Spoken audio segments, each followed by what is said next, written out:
The Lib Dems have been calling on Keir Starmer to condemn President Trump's actions. Why is that? Well, I think we would all be in agreement that Maduro is a brutal and illegitimate leader. It's been widely accepted that he did not win last year's election.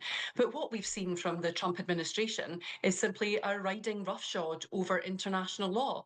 And we know that that only makes Britain and the world less safe.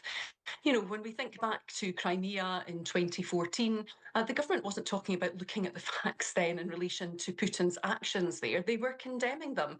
And I'm not sure why we should be taking a different approach in relation to the US. It's very concerning for all of us here. And it's clearly one of the things that we're going to be debating and discussing in Parliament this week. Do you think that Keir Starmer is just trying very hard not to upset President Trump?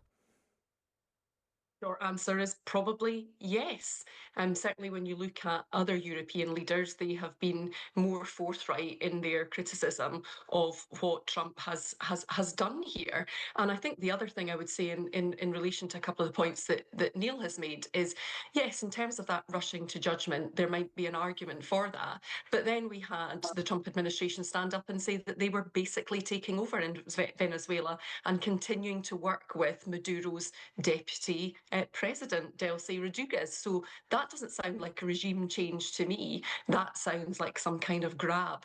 And this argument in relation to drugs, I think it's interesting that a lot of the political and media commentary in relation to this has been in relation to oil. And that certainly seems to me that is one of the key drivers for Trump in relation to the American economy.